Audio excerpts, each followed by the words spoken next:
You know, Bishop, some of our viewers may find themselves asking why, on this day when your favorite vertically challenged doctor is testifying before the Senate, would we be talking about the synagogue of Satan and the inversion rather than Dr. Fauci? But this is actually going to tie together, isn't it, Bishop? It is so synchronized, Jason, with the testimony from Dr. Tony Fauci, and any plan that he has through the Luciferian deep state is not going to work. So, very interesting times that we're living in. Yeah. And before we begin, there were a lot of viewers last week, Bishop, who, despite the fact that we explained quite clearly that you're not talking about Jewish people, of which I am one, you're talking about people who hijacked the Jewish religion, who hide themselves behind a legitimate religion to cause people who would otherwise hate Jewish people to hate them further by doing evil things in the name of Jews when they themselves are not actually Jews. Is that accurate, would you say, Bishop?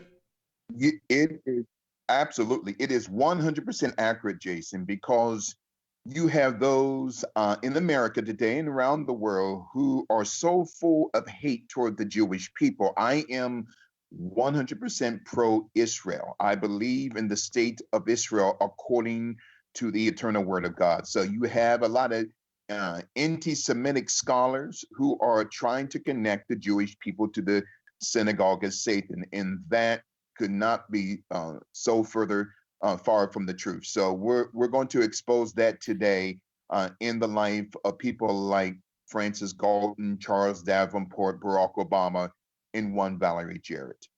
Right.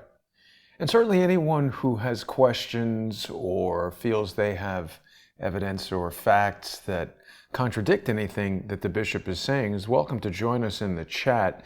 It's interesting though, Bishop, it seems that a lot of the people who want to challenge some of your comments, they do it from these anonymous accounts with names that are obviously not their real name. They malign you, they make vague statements. There's very, very few people who come forward with a sensible, cogent argument that challenges what you've said. And it's not to say that we don't ever make any mistakes here. So we want to encourage people to be involved in the debate, to join us in the back and forth. Help us. I mean, Bishop, you're teaching me about things that I know nothing about, so it's valuable for me. I do want to remind our viewers that they can also hear you on the radio. People can go to liferadionj.com/Gaiters, and they can also listen on 92.9 FM. You're on iHeartRadio. You're syndicated all over the country. And Bishop, people who listen to us each week can support your global spiritual revolution financially by going to paypal.me/GSRR Media Group. And they can sponsor this show by going to patreon.com/crowdsourcethetruth or subscribestar.com/crowdsourcethetruth. It's so important, Bishop, that we have the viewer and listener sponsorship, because you and I are talking about some very unpopular topics, not the type of thing that corporate sponsors would get behind. But even if they would, Bishop, I don't want any particular entity to have financial control over you or I. And I've even spoken to people whose businesses rely on advertising who feel that their advertisers don't have any input into their editorial. But of course, if we were to build a media group built on advertiser sponsorship, if those advertisers were to leave, the business would fail. So we rely on viewer sponsors, and I want to thank all those viewer sponsors for making the show possible. And you know what, Jason, that is so true because of independent journalism through you and myself. And as a side note, every person that has tried to debunk me, every person who is trying to say Bishop is stretching the truth, there has not been one person that has offered a thread or any trace of evidence to debunk my teaching. See, and this is how these social engineers do, Jason. They throw out accusations and Right. innuendos, half truths, but they can never come up with links, data, times, names, dispensations to debunk what I'm saying. And you know why? Because they're right and I'm wrong. So in 25 years in radio, and what I'm about to say, Bishop is not perfect, okay? I am a human being, but at the same time, I've never been wrong as far as teaching on the radio as a nationally syndicated talk show host for the past 25 years. So I just wanted to point that out before we begin, because people, if they have something against what I say, provide proof. Just don't Yeah. throw stuff up against the wall and to make it look like, okay, the bishop is stretching the truth. This is the reason why my assignment is to expose the very deep state Luciferian system. Right. I also want to remind people, Bishop, it's very difficult for you and I to do a show of this length, and you do many shows throughout the week, as do I. We don't have a script, we don't have a teleprompter, we're speaking extemporaneously, and sometimes you or I might misspeak, might say something that's in fact even the opposite of what we intend to say. So as you point out, mistakes do get made. We appreciate being corrected, but there's a logical and sensible way to do it. Before we get into the discussion about the synagogue of Satan and the architects of inversion, I do want to talk for just a minute about Dr. Fauci. His testimony is still underway, Bishop, and it's interesting to see how this COVID-19 lockdown has relegated even the most sophisticated media productions to essentially the same type of video chat, podcast style broadcasts that you and I do. And, you're talking about social engineering, you're talking about the architects of inversion. It's all related, and we're actually seeing it happen right now in the Senate with Dr. Fauci, through Dr. Fauci, and on behalf of Dr. Fauci, where certainly, Bishop Gaiters, if I were a member of the U.S. Senate, I would be asking Dr. Fauci questions like, how do we know that the projected models were accurate? They're still clinging to those projections, relying on them as true. And I find that this is a real sort of hallmark of social engineering. There's a particular thing that the social engineers want you to believe. In this instance, COVID-19 is deadly to your personal health to the extent that we need to shut down the country. And they will not waver from that belief. Everything that they're telling you, every other point they're making is intended to reinforce that belief. So even if Fauci appears to be casting doubt on the speed with which a vaccine will be delivered, we're never going back to the original source of information and saying, now, wait a minute, are we sure that everything or anything that we're doing is accurate? What if the initial projections were totally wrong? No one's asking that. Well, this is the reason why, at the end of the day, Jason, both the king and the pawn will go back in the same box. So, and this is the reason why I want to get into volume 2 of the Synagogue of Satan, the architects of inversion. Months ago, we began that series concerning eugenics, beginning with the life and the death of Trayvon Martin, right? And the connection of the funeral that serviced the body of Trayvon Martin back in 2012, the Miser Kurtz Funeral Home in Fort Lauderdale, Florida, that also serviced the body of one Kendrick Johnson in Valdosta, Georgia, all through organ harvesting. So now, in order to examine what eugenics represents, when you and I talked about this individual by the name of Dr. Francis Galton, he was the first person in the Western Hemisphere to coin the term eugenics. Okay. Sorry, Bishop. I was just checking that the live feed on your channel was going, and I didn't mean to interrupt you, but the good news is, it is. People can be watching us right now on the Global Spiritual Excellent. Revolution Media Group YouTube channel. Pardon the Excellent. interruption. Right, that's okay. So then Dr. Francis Galton is the father of eugenics in the Western Hemisphere, who first coined the term eugenics in 1883 out of Great Britain. Now, for your listeners and our students, the term eugenics comes from the Greek Hellenistical term good, gene or good DNA. When we talk about deoxyribonuric acid or RNA ribonuric acid. So eugenics is the philosophy of interbreeding, okay, by excommunicating a certain population in order to refill that space with a new bloodline. And so in my assignment today, through the Synagogue of Satan, the architects of inversion, we're going to connect the father of eugenics in the Western Hemisphere, Dr. Francis Galton, to Dr. Charles Davenport, to Barack Obama today, including Valerie Jarrett. So then Dr. Francis Galton coined the term eugenics in 1883. Now, to understand the origins of eugenics, Jason, from Dr. Francis Galton to the state of Virginia's Racial Integrity Act in 1924. So in order for us to understand what's happening today in the foreground, we have to go first back into the background so that we can properly lay the foundation of what is going on today in the foreground concerning depopulation, COVID-19 being the architects of inversion. Now, Dr. Francis Galton, his first cousin was a man by the name of Dr. Charles Darwin, the father of the Darwinian theory of evolution.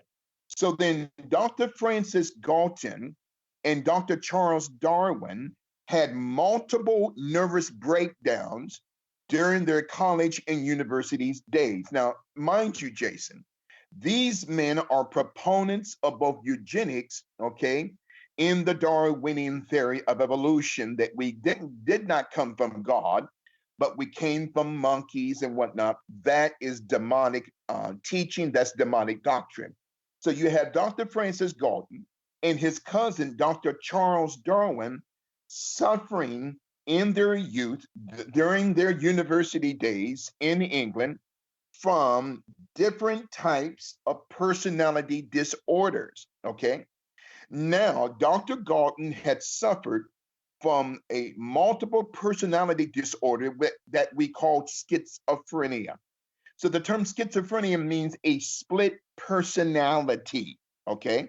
So you have Dr. Francis Galton, the father of perfection, the father of eugenics in the Western Hemisphere, suffering from schizophrenia, schizoidphrenia, okay? Now, according to the American Psychological Association in Washington, D.C., through their DSM-5, the Diagnostic Statistical Manual, Volume 5, it stated that Dr. Francis Galton, along with Dr. Charles Darwin, suffered from multiple personality disorders like schizophrenia, schizoidphrenia, and with Dr. Charles Darwin, he suffered from the mental psyop of what we call proximal abandonment. And let me finish this real quick, Jason, before we get to your comment.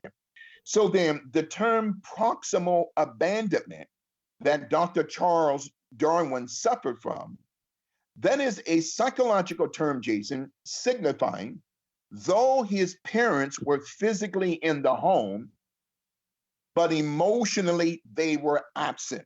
Because Dr. Charles Darwin first went to seminary in England, was studying to be a minister, but he got off course because he tried to gain the favor of his father throughout his lifetime, then left the seminary education and went into this psyop of what we call proximal abandonment or rejection, because his father, the father of Dr. Charles Darwin, was not emotionally attached to his son, Dr. Charles Darwin. Go right ahead, Jason. It's incredibly interesting what you're bringing up, Bishop, and it's relevant to one of the social engineers who's dogging me constantly, including today. When I looked up schizophrenia, it took me to a page on the National Institutes of Health, and table 322 talks about DSM-IV to DSM-5 schizophrenia comparison. And we know that number 322 is Yes. associated with the Skull and Bones Society of Yale. Oh my, Jason, again, my friend, you are the best. I'm not blowing your top. I never knew that. And we talked about that number 322 some time ago concerning the Greek orator Demosthenes, okay, who was a proponent of child pedophilia and child sacrifice, going back to the times of Aristotle, Plato, and Socrates. So Huh. that number 322 is so significant. And again, Jason, I did not know concerning this connection to the number 322 concerning the DSM, the Diagnostic Statistical Manual. Excellent, excellent find there, Jason. Again, you're teaching me as well, my friend. Thank you, Bishop. Absolutely. So then we go from Dr. Francis Galton, Dr. Charles Darwin, and these men had suffered from multiple personality disorders, psychotic disorders. And we have to understand, Jason, that there's a great distinction as we're talking about eugenics between a psychopath versus a sociopath. A psychopath is born, a sociopath is made. Let me say this again. So then a psychopath, Francis Galton, is born, but a sociopath, Charles Darwin, is made. So when we talk about all of these 300 disorders, according to the American Psychological Association in Washington, D.C., through the DSM-5, that these fathers in the framers of eugenics were suffering from the same acute stress disorder, anxiety, schizophrenia, schizoid, post-traumatic stress disorder, okay? But yet they are proponents, okay, of the perfect gene, okay, which is a Nazi psyop when we're talking about the synagogue of Satan being the architects of inversion. So then the Rothschild Britain arm dynasty, the Rothschild British arm of the Rothschild dynasty, um, propagated, sent funding through the family attorneys of the Galton family. What kind of And we funding talked was about that, this some Bishop? Sorry, what kind of funding? yeah, if financial backing, the financial backing that Dr. Francis Galton received, going up until the year of 1883, was from the Rothschild British arm of the Rothschild dynasty, specifically Leopold Rothschild and Alfred D. Rothschild had sent hundreds of thousands of dollars, okay, in British pounds in 1882 through the family attorneys of the Galton family, the Prisker and Prisker law firm out of Right. Kyiv in the Ukraine. Now, the Prisker and Prisker law firm, going back to the 1800s, is connected to the Khazarian dynasty empire, the Prisker family out of Chicago, Illinois, who bankrolled the political career of one Barack Hussein Obama. And so, as we're dissecting the synagogue of Satan, we're not talking about a race or a creed or a ethnicity. We are exposing what we call the powers of darkness here. Because darkness doesn't have a color, Jason. Darkness doesn't have a creed. So going back to the late 1800s, through the Prisker and Prisker law firm out of Kyiv in the Ukraine, who are connected to the Prisker bloodline in Chicago, Illinois, and their governor is from the Prisker family. So then the Prisker family today owns the Hyatt Corporation, okay, and they once owned the Mormon group, capital M-A-R-M-O-N, as we're talking about the synagogue of Satan. And many times, people will ask me, Bishop, why do you constantly bring up the subject of the thing that you're talking about, because I am a teacher. Anytime I go out into sea, I always bring the people back to the port of what we're talking about concerning the synagogue of Satan. I like So it the Prisco, that you repeat it like that. absolutely, no, absolutely. So the Prisco family, okay, received the capital through the Great Britain arm of the Rothschild dynasty in 1882, okay, uh, through Leopold Rothschild and Alfred D. Rothschild. I'm not castigating any family. I'm just connecting these dots, historical dots that brings us to this present day, Jason. Now, as a side note, quickly, the Prisker family created the Prisker School of Medicine along through the Julius Rosenwald Fund. Now, Julius Rosenwald was the founder and the creator of the Sears Roebuck Company, who gave Tuskegee University $50,000, okay, in 1930 to create the Tuskegee syphilis conspiracy. That was through Julius Rosenwald money, whom Black people praise him today as a civil rights leader, okay, who created most of the Black colleges in the South. I'm talking about Julius Rosenwald, who also funded these 5,000 Rosenwald Black schools. But it was Julius Rosenwald who not only began the syphilis conspiracy, okay, which began a year after his death from 1932 to 1972, but he also gave the University of Chicago hundreds of thousands of dollars since the late 1920s to create a Department of Eugenics, Jason, which is now called the Stevanovich Institute on the Formation of Knowledge, which is connected to the pathology and medical department at the University of Chicago.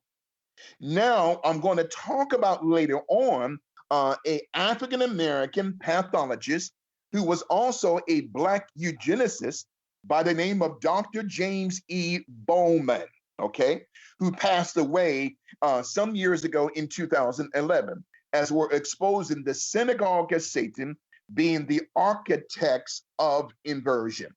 So then, when we talk about back in 1883, Dr. Francis Galton received capital through the Rothschild Great Britain dynasty, okay, through Leopold Rothschild, and also through Alfred D. Rothschild, through the family attorneys, okay, of the Galton family, the Prisker and Prisko law firm out of the Ukraine, to begin the system of eugenics here in the Western Hemisphere.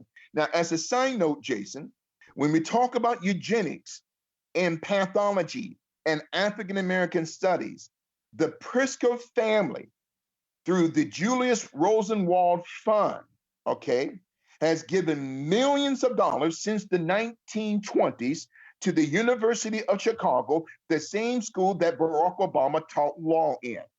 So in 1929, okay, $100,000 was received through John D. Rockefeller, okay. John D. Rockefeller gave $100,000 to his best friend, Hollywood director Cecil B. DeMille.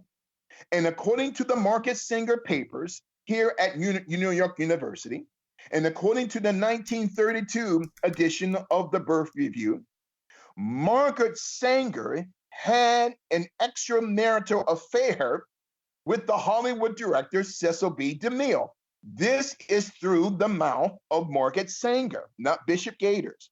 Margaret Sanger also had an extramarital affair with the American writer H.G. Wells. Wow. That's She also was in the all over the 1930s. place, Bishop. She's all over the place, okay? But yet she is a proponent of clean eugenics. Yeah, right. Huh. Okay, as we're talking about the synagogue of Satan, these people are the architects of inversion, okay?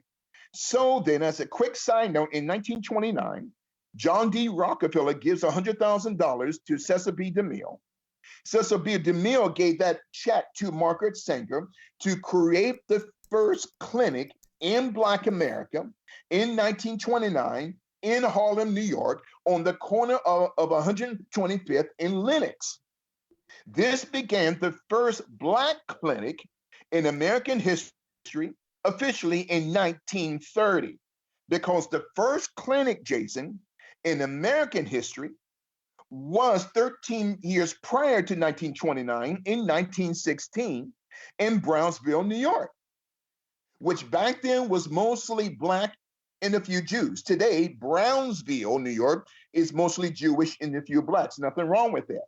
So then, Margaret Sanger got her support from Dr. W.E.B. Du Bois, including Dr. Henry McKee Minton, the father of the Boule Secret Society. So then, the Boule Secret Society, Dr. W.E.B. Du Bois, including Dr. Adam Clayton Powell Sr., the pastor of the world-renowned Abyssinian Baptist Church here in Harlem, New York, had supported the eugenics plan of extermination of Margaret Louise Higgins Sanger in 1929. I'm confused now. So you got Black politicians, Adam Clayton Powell Sr.'s son, it was Adam Clayton Powell Jr. So Black politicians, Black clergymen, okay, local Black leaders here in Harlem supported this devil and this witch to begin the final solution for Black America, which eventually became the Negro Project in 1939. Now, getting back to the Prisker family, Julius Rosenwald gave a $50,000 capital seed fund to Tuskegee University in 1930, okay, to begin the eugenics conspiracy, okay, the syphilis conspiracy. Now, Jason, I'm not teaching victimhood and I'm not teaching Black and white. I am a Black conservative. But my assignment today, my friend, is to fully expose the foundation of the synagogue of Satan, okay, being the architects of inversion, where they don't care about life, they are concerned through depopulation. Bishop, may Now, I ask real quick? The yes. original Planned Parenthood at 125th and Lexington Ave is no longer there. It's interesting that there's a Whole Foods and a Starbucks and all kinds of commercialized stuff. The new address is on 149th Street. And as a matter of fact, even when you look up Planned Parenthood, interesting to note, it has 33 Google reviews, and it's in the Wow. Busher building. And it makes a point in the address of saying that it's next to Citibank. It's strange, isn't it? And that's not by accident. The Citibank, going back to the mid to late 1800s, was created by a man by the name of Moses Taylor, okay? Another topic for another day, who created, which is called today the Citibank, those who were responsible not just for the creation of Wall Street. We talked about Wall Street some months ago, right? That they were not selling stock of companies and corporations. The stock that they were selling were indigenous African slaves. Another topic for another day.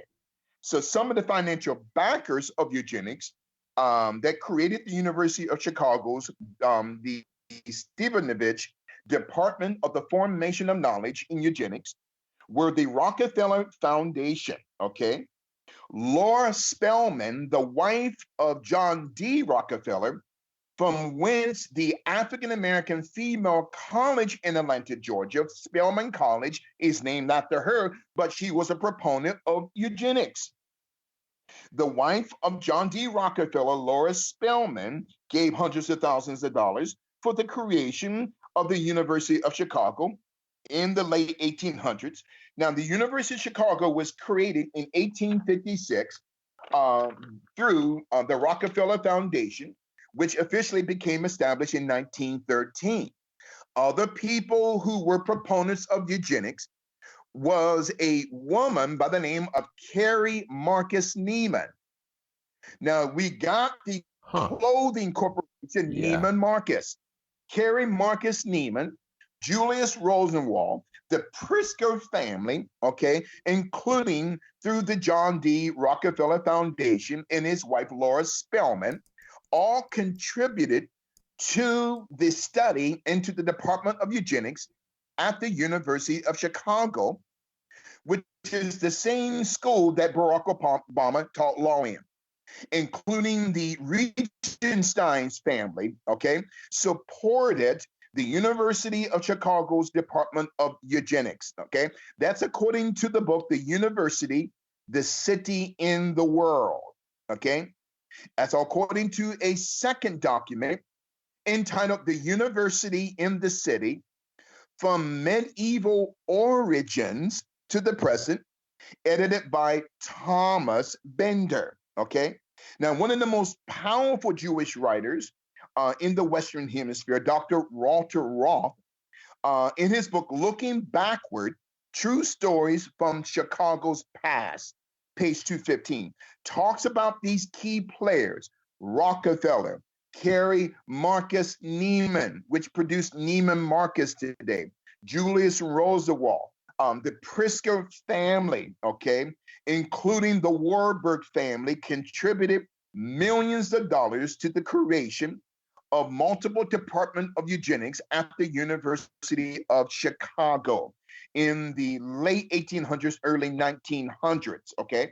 Now, there's as a side note, Jason, as we are schematically laying this foundation concerning the synagogue of Satan, the architects, or what I like to call the architects of inversion. There was an organization that was created by Julius Rosenwald called ICOR, the Organization for Jewish Colonization. Again, I'm not talking about Jews. I'm not talking about my Jewish brothers and sisters. I'm not talking about African Americans or Russians. My assignment is just to provide the names of the people. And I'm not going to change names, right, to placate a certain race. I'm not going to do that, Jason, because I am a teacher of truth and authenticity as we are exposing the synagogue of Satan. Now, on page 72 of the book entitled The Ruling Elite by Deanna Spingola, who is Jewish, she says on page 72 that ICOR, the Organization for Jewish Colonization, was also funded by Jacob Schiff of Kuhn, Loeb and Company, along with Julius Rosenwald, who both backed the Bolshevik Revolution in October of 1917 that overthrew the Tsar, the Romanovs, okay, in October of 1917, which forced Tsar Nicholas II to abdicate from the throne because of Khazarian Wall Street money. I'm not talking about the Jews. I am not talking because, Jason, 99.9% of the Jewish people are beautiful people. They don't want Zionism. They don't want to be controlled by the 1%. Bishop, So I think Jacob, most Jewish people don't even know what Zionism is. It's been so distorted at this point so as to cause people who simply support Judaism to rally around it. It's one of these things where they try to make it a binary decision. They don't want to actually get into the details and facts related to any of this. They just want to separate people into sides, like vaccines. They want to label you as anti-vax unless you're fully on board with receiving an untested vaccine. see, and you hit a key point as we're talking about the synagogue of Satan being the architects of inversion. They departmentalize they departmentalize, okay, what we call darkness through mind control. I'm telling you, ever since the death of Kobe Bryant in connection to COVID-19, I have never seen a level in a dimensionality of mind control, not just of everyday Americans, but of the elite, the educational elite. We're talking about professors and doctors and teachers who are fully a part of this global psyop of MK Ultra, and they don't even know it, Jason, as we are exposing the synagogue of Satan being the architects of inversion. So you made a great point there.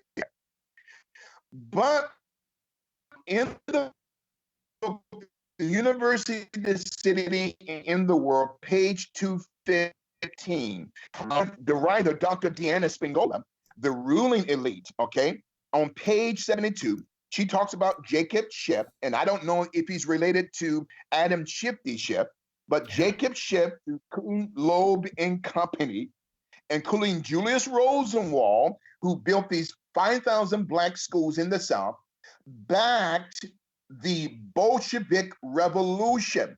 Now, as a side note, President Vladimir Putin, and what I'm about to say, Jason, I don't know if President Putin said when I'm about to reveal, I don't know if he was telling the truth or not. Now, a few years ago, you can see this on YouTube. He was speaking to the Russian Jewish Congress in Moscow a few years ago. He said, and I quote, that 80% of the commissars, the first Soviet politicians, are part of the Politburo after the 1917 Bolshevik Revolution were non-Russians. 80% were of Khazarian blood. Now, people can say that's anti-Semitic, but he was just giving information that 80% of the powers that controlled the Politburo after the 1917 Bolshevik Revolution were of Khazarian descent, okay? As we're talking about exposing the architects of inversion. Now, evil is not a race. Evil is not a ethnicity. Evil is a psyop, okay? Now, Jacob Prisker and later his son, Nicholas Prisker, who took over the law firm, okay, in the late 1800s, going into the 1900s in Kyiv in the Ukraine, was the conduit for the financial capital from Leopold Rothschild and Alfred D. Rothschild out of England to give Francis Galton hundreds of thousands of dollars, okay, in 1882, as we're talking about the Synagogue of Satan, being the architects of inversion. Now, as a quick side note, Dr. Jacob Prisker, or the nephew of Jacob Prisker, was a man by the name of Dr. Lev Shestov, capital Shestov.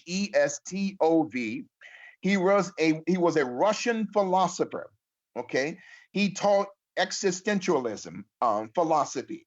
So, as a existentialist philosopher, he taught the power of what we call mind manipulation, mind control, or the eugenics of perception.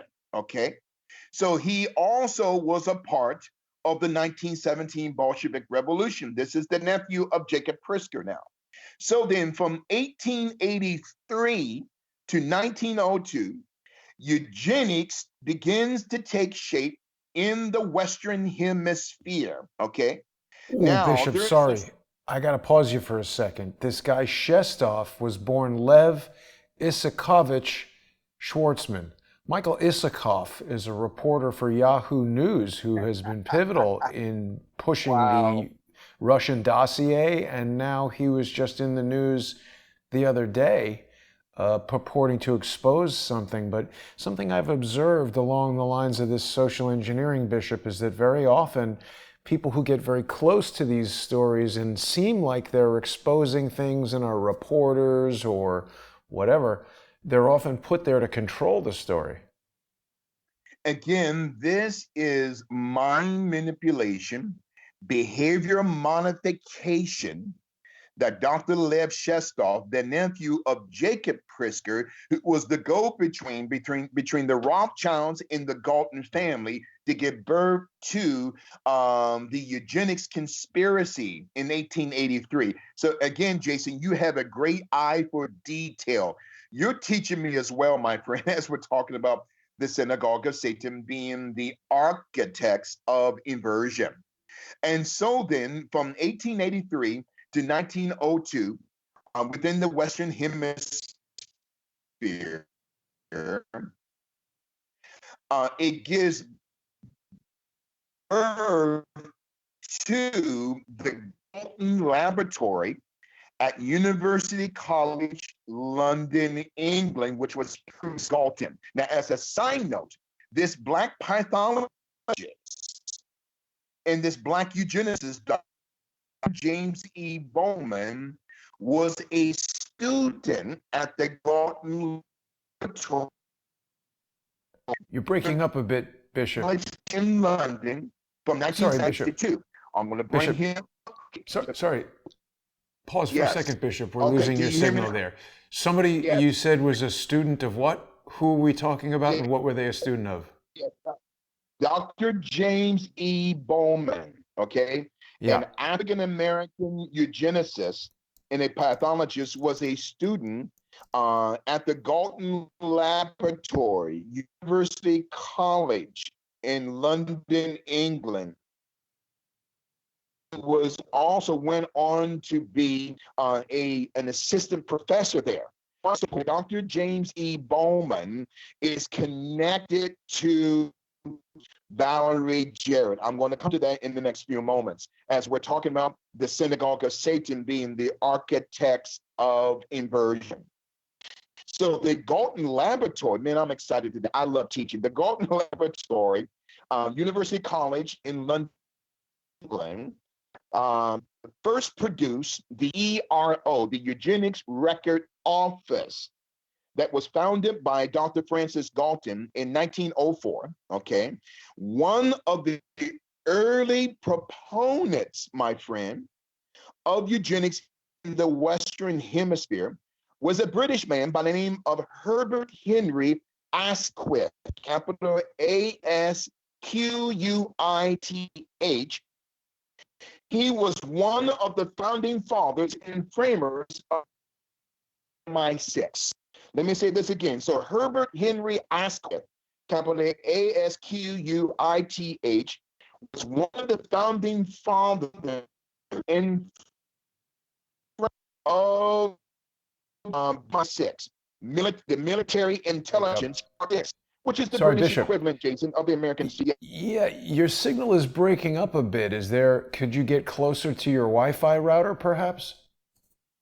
Absolutely. So let me say this. We lost you there for a second. We're talking about Mr. Asquith, which is a weird name, but now we've totally lost you, Bishop. Okay, you're back. All right, Jason, can you hear me? Yes. And now no. We lost you, Bishop. Completely. Bishop? Bishop? Can you hear me, Bishop? We've lost the bishop. Okay, we're going to try to get the bishop back here. It's always tricky. Everybody's got signal issues, equipment issues. I think we've been disconnected from the bishop. Let me get him back here. Just a quick.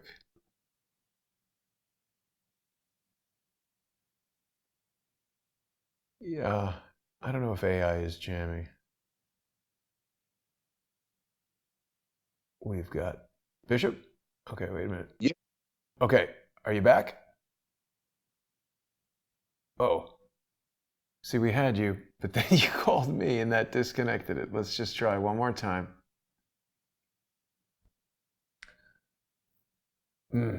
Bishop, the problem is you're calling me and I'm calling you. Are you there, Bishop? Bishop, have we got you? All right, Jason. Okay, you're back. Very good. Sorry, Bishop. You were telling us about Herbert Henry Asquith. And we're losing you again. Something's wrong with the signal, Bishop. Sir, and I do apologize for the Very, disconnect. very So bad Herbert signal. Henry Bishop, sorry, stop. We can't hear you. Something happened to your signal. Your connection is very poor. Are you sure you're on Wi-Fi and not cellular?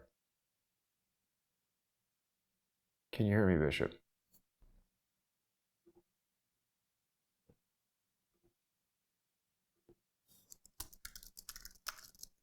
All right, Jason. We've got you. You're on Wi-Fi, Bishop, and not cellular data, right? Yeah, I'm on. Let me call you back on the regular phone because this is just, the sound quality is unacceptable. We can't hear you.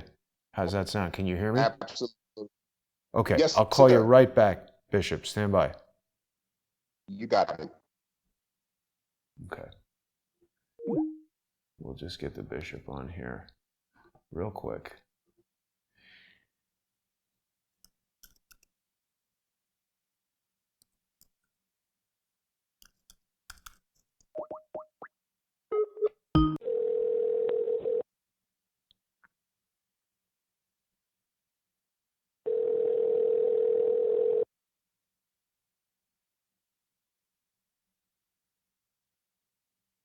Sir, Jason. Okay, we've got you, Bishop. We'll carry on. You were talking about Herbert Henry Asquith, who started MI6. Absolutely. So Herbert Henry Asquith, okay, capital Asquith, one of the founding fathers or framers of MI6, which came into fruition in July of 1909. He was also a former British prime minister. He was one of the early financial supporters of eugenics, okay? And so I find that to be a very interesting, powerful connect as we're talking about exposing the synagogue of Satan being the architects of inversion. Now, Dr. Charles Davenport, you and I talked about him some months ago in relation to eugenics and Trayvon Martin. So then Dr. Charles Davenport, okay, visited Dr. Francis Galton in 1902 in England to gain financial support to begin the eugenics conspiracy in the United States of America in 1902. Now, it's interesting that Dr. Charles Davenport, Harvard-educated professor, who was also a professor, Jason, at the University of Chicago in 1899, the same school that are heavy proponents of eugenics, including African-American pathology, okay? So Dr. Charles Davenport created the American system of eugenics that was established in the year of 1904. As we're talking about the Synagogue of Satan, right, being the architects of inversion. So then Dr. Charles Davenport, all right, created, okay, the ERO, the Eugenics Record Office, located at the Cold Spring Laboratory here in Long Island, New York, at Cold Spring Laboratory. A couple of months ago that you've been there, Jason. Yeah. Yes. So then the Cold Spring Laboratory in Long Island, New York, was the creation of Dr. Charles Davenport upon his arrival back from England from visiting Dr. Galton in 1904. So then Dr. Charles Davenport created the American Genetic backing of John D. Rockefeller through the Rockefeller Foundation. Now, as a side note, Jason, Dr. Francis Galton, his grandmother was a woman by the name of Lucy Barclay, capital Barclay. So the grandmother of Francis Galton, Lucy Barclay, married Samuel John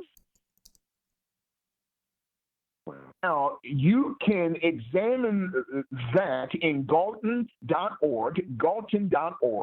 the ancestry of Francis Galton, okay? Second paragraph down, ninth sentence, it says that Lucy Barclay was the grandmother of Dr. Francis Galton. And Lucy Barclay was a part of the Barclay bloodline that produced the Barclay British banking dynasty in 1690. Okay, all I'm doing, Jason, is connecting historical ley line dots that would bring us from a historical background to the present day foreground as we're talking about eugenics here. Bishop, we're still having a pretty rough connection to your phone there, Bishop. Okay, you're back. Can you hear me? Okay. All right. Yes, I can hear you. Can you hear me? Yeah. So Barclays, okay. I presume this is the same Barclays family that owns the Barclays Center in Brooklyn? Well, the name, absolutely, you're right. And so that name, the Barclays Center there where the Brooklyn Nets play, banking dynasty, that goes back to 1690. And the grandmother of Francis Galton, right, Lucy Barclay, and you can look up this information on Galton.org, ancestry of Francis Galton, right? So then, ninth sentence down, okay, and second paragraph, ninth sentence down. So why is it so critical? So when we connect Galton, Prisker, Rothschild, Davenport, these are the architects of inversion when it comes to the power of eugenics through depopulation, which gave birth to what we call the Population Institute today here in America. I'm going to bring that up in connection to the Bill and Melinda Foundation. So then, Dr. Charles Davenport in 1904 created the American Jason, with the financial backing from Dr. John Harvey Kellogg. Now, remember, you and I talked about him some months ago. So then Dr. John Harvey Kellogg from Battle Creek, Michigan, right, of the Kellogg Cornflake cereal empire, was a proponent of eugenics and depopulation. Also through the Carnegie Institute out of Washington, D.C., through the Rockefeller Foundation, and through Mary Harriman, the wife of the late railroad tycoon E.H. Harriman, supported Dr. Charles Davenport's new foundation called the American Genetic Association, which was formerly called the American Breeders Association, as we're exposing the synagogue of Satan being the architects of inversion. Bishop, your phone is getting so disrupted today, it's very difficult to hear you. Is there anything that we could do to improve the call quality? I don't know. Now, can you hear me now, Jason? I can, but I'm concerned that your message is being diminished by constant dropouts to the call. It's becoming difficult, I think, for the viewers to stay focused. I guess we'll just have to make do. Yes. So again, when we're talking, and I do apologize for that. So we were talking about the synagogue of Satan being the architects of inversion. And let me know if you can hear me, because I want the people to receive this information. Very, very important here. So the American Association, which later became the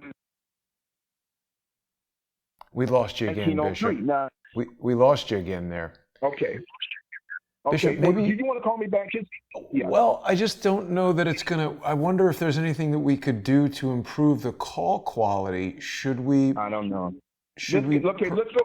Yeah, let's go back to Skype, Jason. Let's go back to Skype. I'll call you through Skype, okay? Because I want to make sure this is very important information. So I'll call you right back. We'll try one more time. That sounds good, Bishop. Bye-bye. We'll just try again here. What can we do? A lot of people always have suggestions for me as to how I should improve whatever it is I'm doing here, but those people have no idea what's going on in terms of the technology, the hardware, the software. Here, whatever the bishop has at his location, there's a number of things that can go wrong. So technical input is usually not helpful at all.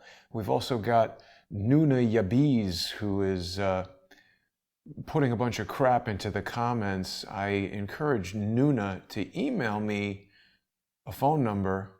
You can email me on truth@crowdsourcethetruth.org. We can address your concerns, but obviously people who don't want to email that sort of thing are generally just social engineers who want to put comments in there. Bishop, have we got you? Yes, sir. Okay. Okay. Let's carry on. All right. Okay. Thank you so much. So then, getting back to the synagogue of Satan being the architects of inversion. So the Long Island ERO record office, Cold Spring Laboratory, right in Long Island, New York, had some major financial backers here in the state of New York. Okay, the Rockefeller Foundation, the family of the late E.H. Harriman, the railroad tycoon, all right, including the Carnegie Institute out of Washington, D.C., and Dr. John Harvey Kellogg, okay, were all major contributors to the eugenics system here in the United States through Dr. Charles Davenport, who created the American Genetic Association, okay? So this is very important as we're talking about exposing these architects of evil. Now, as a side note, Jason, a millionaire by the name of Clarence Gamble, who would later become a part of the Procter and Gamble company, had contributed hundreds of thousands of dollars to the Planned Parenthood system in 1942. I'll come to and Gamble Corporation here in the next 10 minutes, okay? As we're talking about the synagogue of Satan being the architects of inversion. Now, as a side note, William Procter, okay, including James Gamble, both of these men created the Procter and Gamble Corporation, also supported Dr. Charles Davenport in 1883, okay, and especially William Procter, who died the following year in 1884. So William Procter, okay, including his partner, okay, that created the Procter and Gamble company, William Procter and James Gamble, supported the concept of eugenics in 1883 through Dr. Francis Galton, okay? Now, you had brought up the KBR, the Kellogg, Brown and Root Company in connection to Halliburton. They were all proponents of eugenics here in the Western Hemisphere. Now, as a side note, the Bush family, okay, whose original German name is the Sheriff family, capital SCHERFF. This was according to German intelligence, okay? So the connection to the Sheriff family, who are called the Bush family today, that term sheriff also comes from a word or name, Sarkozy, capital Sarkozy. Now we know it was a President Sarkozy, the former president of the nation and the government of France, okay? Another topic for another day. So then going back to John Harvey Kellogg, in 1906, Jason, he created the Race Betterment Foundation, okay, in Battle Creek, Michigan in 1906, including Irving Fisher, who was an American economist, and Dr. Charles Davenport, along with John Harvey Kellogg, created the Race Betterment Foundation for racial hygiene. These devils began to lay the foundation for depopulation here in America that would eventually go throughout the world, as we're talking about the synagogue of Satan being the architects, the framers, Jason, of inversion. Bishop, Now, how as a does this sign of this knowledge, sorry to interrupt, Bishop, but how does this knowledge cause you to feel about eating frosted flakes? you and I talked about that last time. You have brought up a certain word that they put in frosted flakes or cornflakes. I cannot remember that specific word or that ingredient. Okay. Now, Hydrogenated oil? personally, I don't eat. Yes, personally, I don't eat that. Right. I'm very careful about my diet, even though I can barely see my shoes now when I stand. Another topic for another day. But when we talk about Dr. John Harvey Kellogg, okay, being a major backer of the concept of eugenics, along with the Carnegie Foundation, along with the Harriman dynasty, along with the Rockefeller Foundation, and later through Clarence Gamble, okay, the heir to the Procter and Gamble fortune, would be heavy capital backers of Planned Parenthood many years later. Okay, so then the International Federation of Eugenics Organizations. Stop me anytime, Jason, if you see a point that I don't see. If you see something, the one point I wanted to bring up, Bishop, was that the original Procter and Gamble logo, something that I had heard about even before I was interested in all of this stuff, is that it contains, sort of hidden imagery, suggestive things that are right along the lines of what you and I always talk about. It's got this picture of a sort of a, I guess, godlike being with a big beard in the corner there. And we can see right here, upside down, inverted 666, right in the swirls of the beard. And we've also got 13 stars, which are pentagrams. Which represents the stars on the flag of the European Union, the European Common Market today, okay? Those European unions are part of the EU throughout Western and Eastern Europe are being hit hard by COVID-19. Another topic for another day. Excellent point that you brought up about the insignia, okay, through the Procter and Gamble company in connection to the global Luciferin Illuminati system. So James Gamble, okay, along with William Procter, supported eugenics, okay, up until 1883. They were also a part, okay, through their progenitor, okay, James Gamble, Clarence Gamble, of the International Federation of Eugenics Organization, founded in 1912, okay, in connection to the International Eugenics Congress from 1912 to 1932. And it gets really deeper now here, Jason, as we're talking about these architects of inversion. Now, President Theodore Roosevelt, okay, created the National Heredity Commission in 1906, where he appointed Willard M. Hayes, who was the Assistant Secretary of Agriculture within the Theodore Roosevelt administration, had created the American Breeders Association, which later became the American Genetics Association. So the American Genetics Association, I'm coming up to Barack Obama and Valerie Jarrett. I'm just laying this background in order for your listeners to understand the foreground of today. So and just to clarify, American Bishop, Genetics. Sorry, this American Breeders Association, it's not to do with breeding canines, right? Well, the original name of the American Genetics Association, which was called the American Breeders Association. That term breed or breeding is a code word for genetics or depopulation. Where through this term, solve et coagula, we talked about that, right?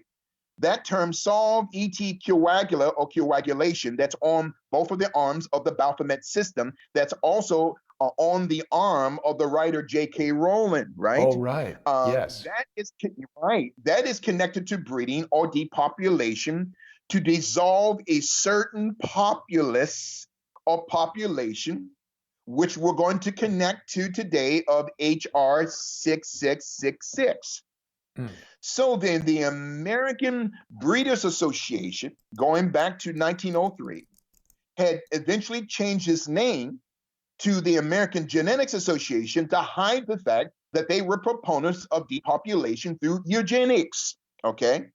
So the American Genetics Association, an excellent point that you brought up there, Jason.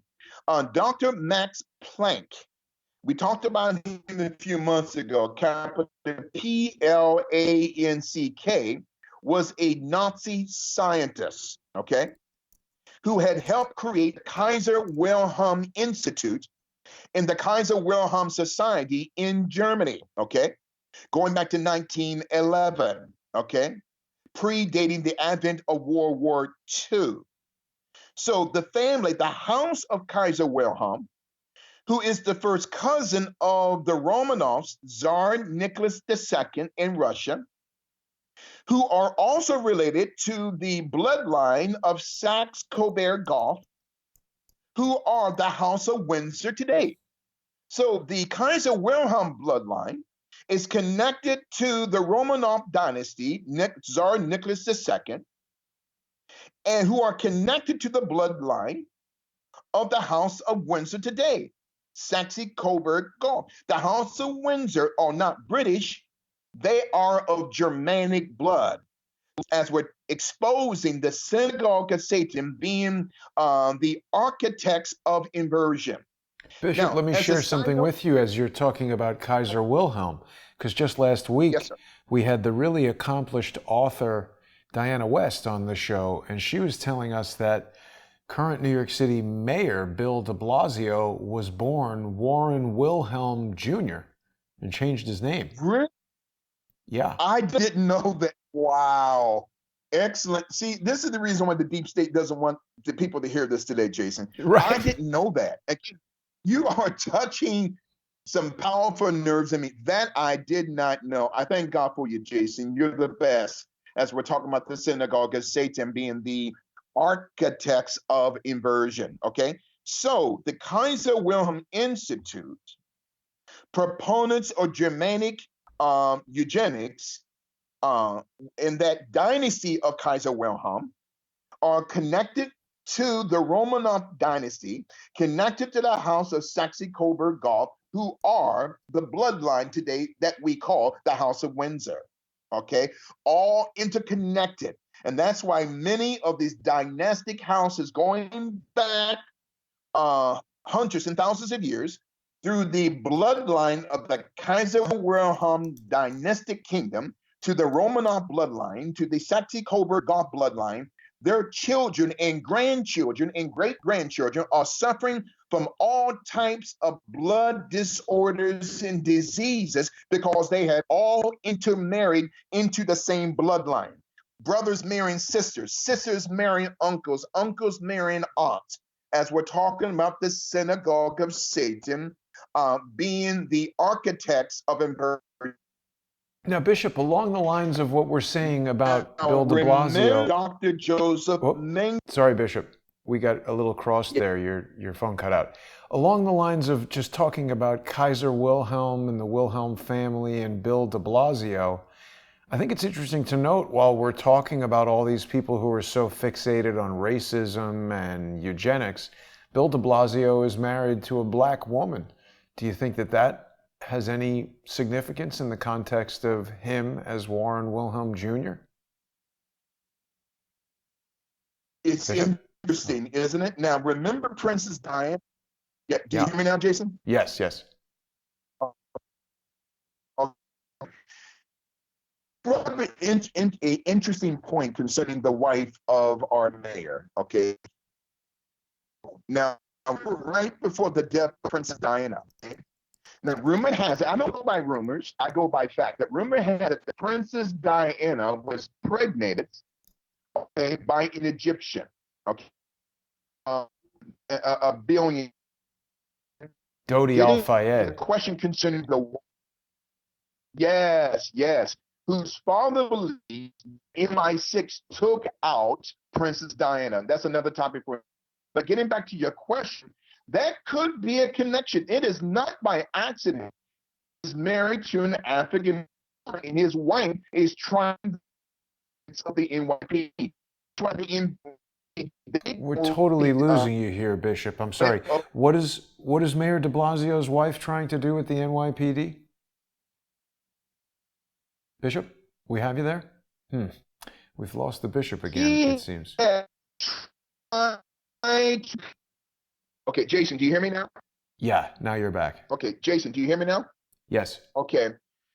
The wife of Bill de Blasio, okay, and let me know if I cut out. The wife of Bill de Blasio had tried to handpick a new police commissioner a few years ago when the mayor first got elected. So it's not by accident that he married a black woman, okay? The question is she connected to the Boule Secret Society, okay? Yeah. I'm going to have to do some research in that fact. And Mayor Lightfoot out of Chicago is a 33rd degree Mason, a part, okay, of the Boule Secret Society. She's a Prince Hall Mason. I'm talking about Mayor Lightfoot in Chicago. And so then getting back to Dr. Joseph Mengele, the Doctor Adept, he was also a member of the International Federation of Eugenics Organizations, along with Dr. Max Planck. And now the Kaiser Wilhelm Institute today is connected to the Kaiser Permanente Medical Corporation out of Oakland, California. Isn't that interesting? And so we're talking about the synagogue of Satan. Okay. And Bishop, I'm sorry to be so fixated on Mayor de Blasio, but just in talking right now, I found an article from 2 weeks ago that says New York City Mayor de Blasio has appointed his wife to head the COVID-19 racial task force. Bishop, I wasn't aware that a virus could be racist. Now, isn't that interesting? A couple of weeks ago in President Trump's daily briefing, I believe an African-American reporter brought up the disparity of Black people suffering from COVID-19. This is how the left does. They always make it a race issue. Excellent find there, Jason, concerning the First Lady of the City of New York City and connecting racism or a racial percentile of those who have contracted COVID-19. Now, we come up to 1916. It really gets powerful here now, Jason, and deeper. Margaret Sanger had created the first abortion clinic in American history in Brownsville, New York. We talked about that about 15, 20 minutes ago. Now, Margaret Sanger was born Margaret Louise Higgins on the 14th of September, 1879 in Corning, New York. She created, Jason, the American Birth Control League in 1921, which later became the precursor for the 1942 organization called Planned Parenthood, because 75 to 80% of Planned Parenthood clinics are located in the hood, are located in Black and Latino geographical locations in our country. That's not by accident, Jason. Again, I'm not teaching the politics of racial identity. I'm just pointing out that these devils on the left who support Planned Parenthood, especially Black preachers, which I don't understand, Jason. Why would a Black clergyman support Planned Parenthood, including the late Dr. Martin Luther King, supported Planned Parenthood? Dr. King and Lyndon Baines Johnson, a known racist, in 1966 received the Margaret Sanger Award. So as we're dissecting the synagogue of Satan, these devils are the architects of the greatest global cover-up in human history, not just COVID-19, but through Planned Parenthood, which has clinics throughout the continent of Africa. I'd like to share something else with you, Bishop, because this plays into Planned Parenthood, COVID-19, vaccination, etc. Um, you might Exactly. recall that Project Veritas, and it's interesting that the crest for Harvard contains the word Veritas. Project Veritas did a sting, an undercover operation where they recorded employees of Planned Parenthood talking about selling the what's the word? The leftover product of abortions, essentially dead fetuses. There's a thing called MRC5, Medical Research Council Cell Strain 5. It's a diploid human cell culture line composed of fibroblasts originally developed from research deriving from lung tissue of 14-week-old aborted Caucasian male fetuses. This is an ingredient in most vaccines, dead babies. Again, Jason, these people, I don't care what color or creed or ethnicity they are a part of the synagogue of Satan that's connected to the words like Lucifer, Lucifer, Lucius Trust, Lucent Technologies, Luciferian, okay? There's another scientific term called Luciferase, capital Luciferase, okay, which is a generic term for the class of oxidative enzymes that are produced within the human genome. In connection to this bill, HR 6666, which a former Black Panther, Congressman Bobby Rush of Illinois, is trying to push, Jason, that's going to force the American government to go into American homes, force vaccination, okay, through the Bill Melinda Gates Foundation, okay, of the patent 0606, where they want to put a microchip in every American that would disperse certain types of vaccinations. These devils, Bobby Rush, okay, Bill Clinton, who's also a supporter of HR 6666, okay, which is what we call the Trace Act, okay, contact tracing, where they can go into your home, offer you $2,000 in exchange for COVID-19 testing. If you're tested positive, you can be sent to prison. Not that Bobby Rush, that Bobby Yeah, Rush. There you go. sorry. That other guy Yeah, looked like sexual chocolate from Coming to America. yes. Yes. So, yeah, absolutely. So Bobby Rush, in connection to the Black Panther Party with Ewing Newton, okay, Oh, all of those Black communist Marxist devils on the left. And I said this a few months ago. Remember H.L. Hunt, the Texas billionaire who yep. supplied the Nation of Islam with $100,000 a year, supplied the KKK with $100,000, supplied the American Nazi Party of America, George Lincoln Rockwell, $100,000, and supplied the original Black Panther Party up until the time of H.L. Hunt's death in 1974. This same devil, H.L. Hunt, who was responsible for the assassination of John F. Kennedy, was supplying all of these foundations and organizations, just like George Soros, okay, through mind manipulation and financial control, okay? As we're talking about the synagogue of Satan being the architects of inversion. Excellent points, Jason, that you're bringing up, because you always do this. You point out and you hit these powerful nerves with me that brings me to the next level when I'm talking about here today. I have So another the one, Bishop. Sorry. So we're Mhm. talking about vaccines and coronavirus and Lucifer and all that. There's another enzyme called. This is talking about how they're going to use luciferase or something like that. So luciferase is an enzyme that they get from lightning bugs. It's the enzyme that makes them glow. And they're going to track recombinant viruses and detect reporter activity with this luciferase. Luciferase reporters provide a simple and convenient method for monitoring the effect of potential treatments created in retro assays. I mean, this is a lot of medical stuff, but this Senate hearing today, despite what they were saying, was very focused on a positive message for contact tracing and vaccines. Exactly. And again, it all when you talk about the term Lucifer means light, illuminator, illumination, illuminati.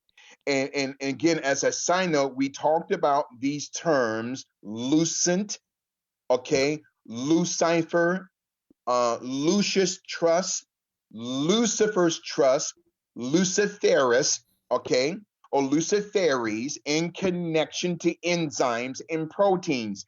These devils are using the name of Lucifer in Isaiah 14 and 12, which when you take the name of Lucifer and spell it from right to left, because you and I know that Hebrew is written from right to left, it becomes a Latin Vulgate expression, refical, which simply means the recycling of fecal matter. Now, as a side note, Jason, in the book of the prophet Ezekiel, in the Bible, Ezekiel chapter 28, verse 13, it talks about the king Tyrus, capital Trus. Now, according to the Persian lexicon of words, the name Tyrus is an interpretation that reveals the word tied or connected to Lenol, capital Lenol. Well, the term Lenol was one of the gods in Persian mythology. That's why we have the pharmaceutical corporation Tylenol, or the drug Tylenol. Now, why do I bring that up? Because Ezekiel 28:13, upon the breastplate of the king of Tyrus, who is a psyop of Lucifer, Lucent, Lucius, Luciferin, Luciferus. So in Ezekiel 28:13, the first three stones upon the breastplate of Lucifer is sardis, topaz, and diamond. Well, Jason, let me ask you a question. What is the first letter of sardis? S. What is the first letter of topaz? T. What is the first letter of diamond? D.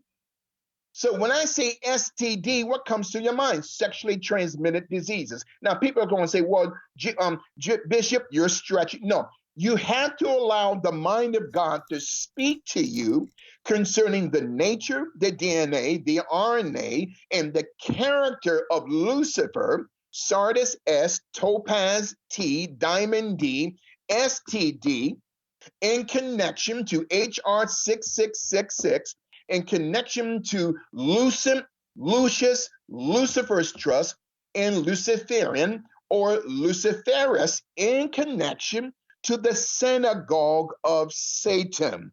I have another question, Bishop. Absolutely. Because I've noticed that a lot of these social engineering operations, they sort of pop up out of nowhere, and we get them on our YouTube feeds, our Facebook feeds, Twitter, and it has this feeling that it's this organic sort of everybody's become interested in this topic, whatever it might be. But it also presents a mechanism for which, or by which, social engineers could inject information into the social media sphere. And when you say King Tyrus, I was immediately reminded of a pop culture phenomenon that I was unaware of until I started hearing about it on the internet. This guy, the Tiger King, who I don't know anything about this other than what I've heard on the internet. He's some Netflix show, but this picture of him advertising the show, he looks pretty sinister. He's got a beard and a mustache and he's angry kind of eyes. But this is a guy who's, I guess, hanging out with tigers. He's the Tiger King. Tyrus was a king. Sounds similar. Again, Jason, you are a great connector. Okay, you connect these dots that I thought I was a great connector. You are a greater connector, my friend, because you're helping me to connect dots that I don't see. So we connect the dot within the connect the dot within the connection of dots. Remember, we talked about some weeks ago, the logo of the League of Nations, a pentagram within the pentagram within the pentagon. Now, again, getting back to Margaret Sanger, and again, jump in anytime you see something, Jason. So then, in 1929, Margaret Sanger approaches Dr. W.E.B. Du Bois about creating the first Black clinic in Black America, which took place in the following year of 1930 here in New York City. So then, as we're talking about the architects of evil, again, so then Margaret Sanger, okay, approaches Black clergymen and Black ministers. Now, as a side note, the father of the father of Margaret Sanger was a man by the name of Michael Higgins, okay? Michael Higgins, or Michael Hennessy Higgins. He was the father of Margaret Sanger. Michael Higgins, or Michael Hennessy Higgins, was a supporter of one of the most powerful female communist socialists in American history. Her name is Emma Goldman, okay? Also, he was a major supporter of one of the most powerful communists and socialists in history. Her name is Emma Lazarus. Now, Emma Lazarus, who wrote The Great Colossus, remember that, or The New Colossus, she wrote The New Colossus. So Emma Lazarus was the daughter of a slave owner out of South America, Moses Lazarus, who owned a sugar plantation. So Emma Lazarus, her family immigrated from South America to New York, okay? They immigrated here, all right, in the late 1800s. So her father was a sugar plantation owner, a brutal slave plantation owner out of South America. So Emma Lazarus was one of the most powerful Marxist-Leninist writers in American history. Emma Lazarus is the face of the Statue of Liberty. Let me say this again, Jason. There's going to be people saying, I don't believe it. Well, I don't care. My job is to present facts. So Emma Lazarus, who is the face of the Statue of Liberty, you and I had talked about her some months ago. Her writings, she was a major proponent of communism, Marxism, Leninism, and socialism, who wrote the New Colossus, okay, who is also the face of the Statue of Liberty. Why would the United States have the face of the communist, a socialist, and a Marxist to be the insignia of American liberty? Didn't French people make it? What was that, Jason? Didn't French people make the Statue of Liberty? Maybe it was a trick. No, the original Statue of Liberty that the French gave to the United States was a woman of color. Was a Black woman, okay? So these racist devils on the left didn't want that. The French gave the original Statue of Liberty of a woman of color who had a Bible in her right hand and a ball and chain in her left. They changed that. And this is what we call the eugenics of reflection, of the reflection in the image of eugenics. We don't want somebody of color, so we would choose a communist, a socialist. There you go, under original. If you can really thank you so much, Jason. A communist, that is the original Statue of Liberty. And I'm not making this a black and white teaching or impartation today, Jason. I'm just presenting the facts as we're talking about the synagogue of Satan being the architects of inversion. But very quickly, Bishop, how can we verify this? This is just an image someone has put on their Pinterest page. How can we get some more verification for viewers who might be skeptical about the veracity of this claim about the original Statue of Liberty?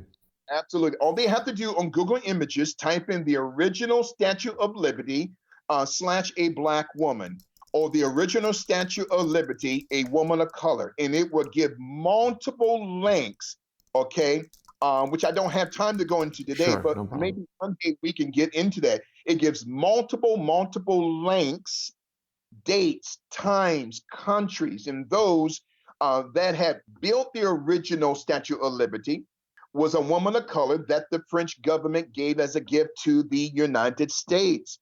It's And worth now, mentioning that the National Park Service, NPS.gov, officially reports the Black Statue of Liberty rumor. So people can yeah, read this and see what the government says about it. But that's an interesting, I didn't know about that before you told me about it, Bishop. and they will all, this is how the deep state does. They will put the words rumor into window. You see, Jason, I don't care what color or ethnicity this person or persons are or were.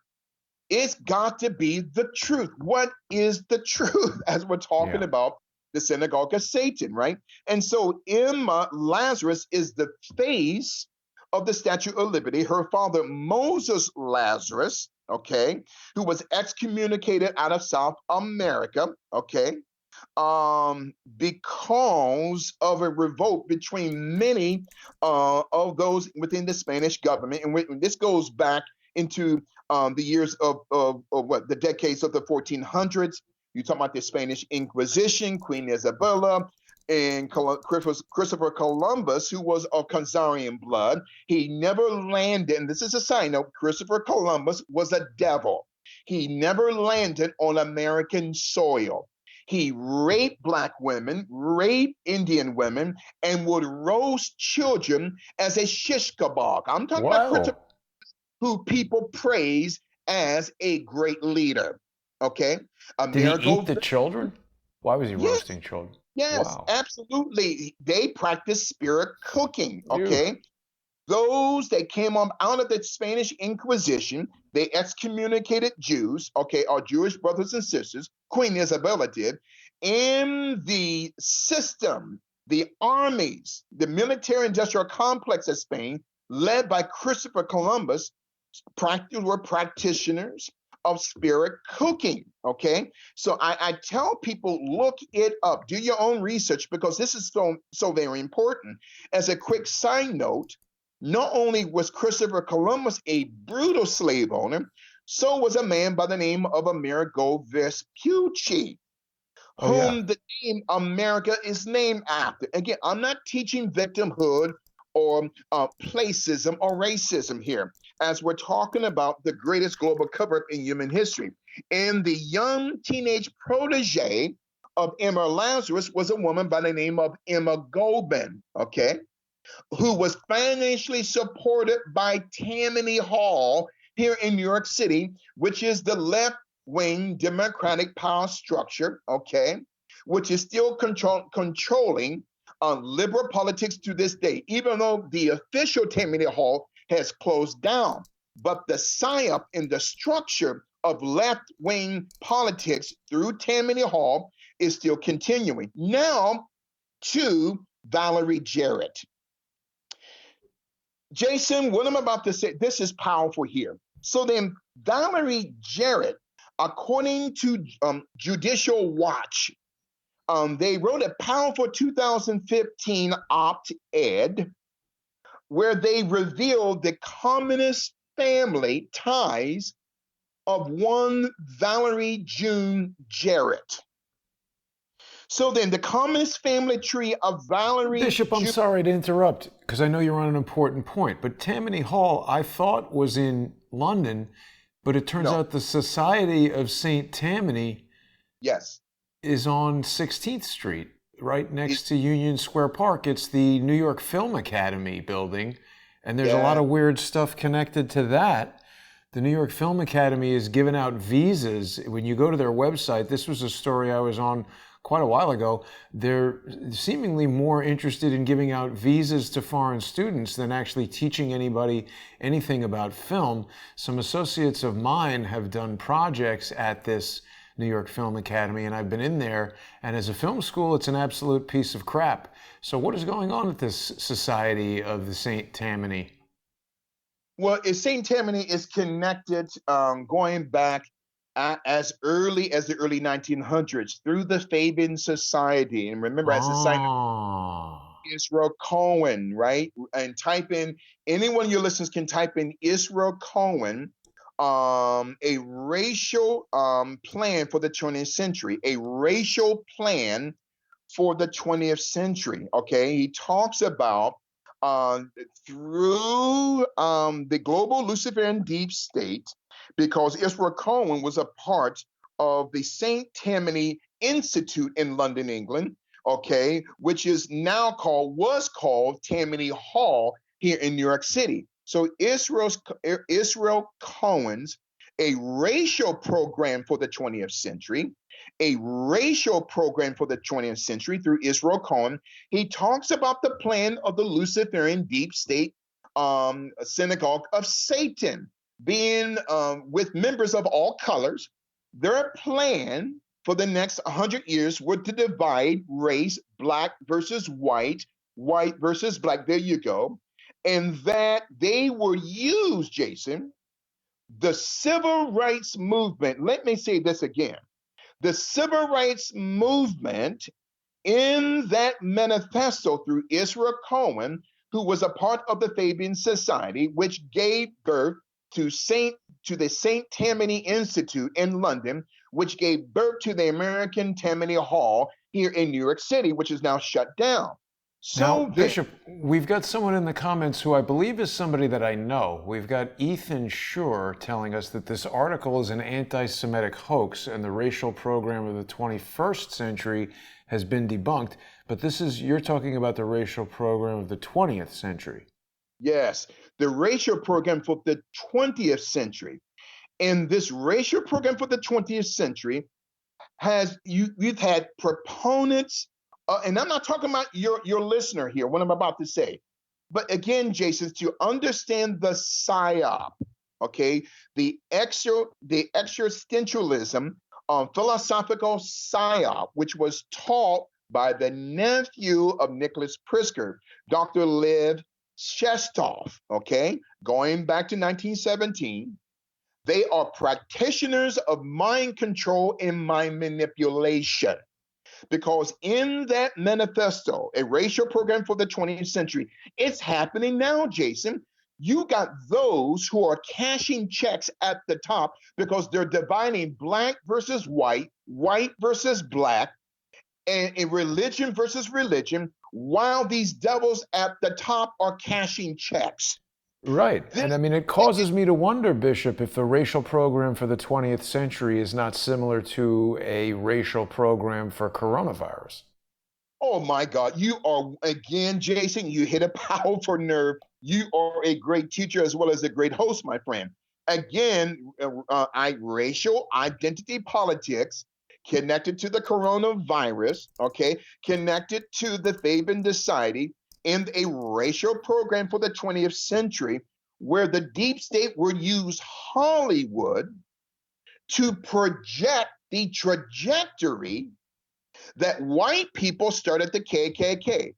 Newsflash, the KKK was not created by white people. Now, remember the writer, Dr. Susan Lawrence Davis, okay? And in her book, and I believe it was called The Comprehensive History of the KKK, or the History of the KKK from 1865 to 1877, where her father was one of the founding fathers of the Alabama State KKK. She said that an attorney, Judah Philip Benjamin, had created the Ku Klux Klan in Pulaski, Tennessee in 1865. It was not Albert Pike. It was not Nathan Bedford Forrest. Albert Pike and Nathan Bedford Forrest were hired with Rothschild money through their agent, Judah Philip Benjamin, who was also the Secretary of State in War for the Confederacy, before enduring the Civil War, had created from the psyop, okay, of the Knights of the Golden Circle to become the Ku Klux Klan today. White people had nothing to do with the creation. Now, is white people a part of the KKK? There's a certain percentage, of course. But the question is, who created the Ku Klux Klan. It was not white people. And as another news flash, 90% of the slave owners in the South were not white people.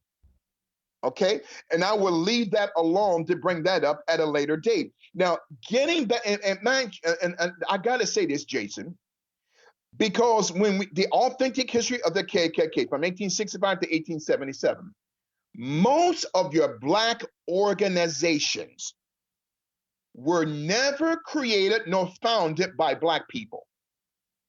The NAACP, which began in 1906, between 1906 and 1909, the NAACP, the National Advancement Association for the Advancement of Colored People, right? Was not created by African Americans. It was created by two entities. An attorney out of Romania who immigrated to New York City in the early 1900s, an attorney by the name of Henry Moskowitz, along with the Spingarn brothers, led by Isaac Spingarn, created the NAACP.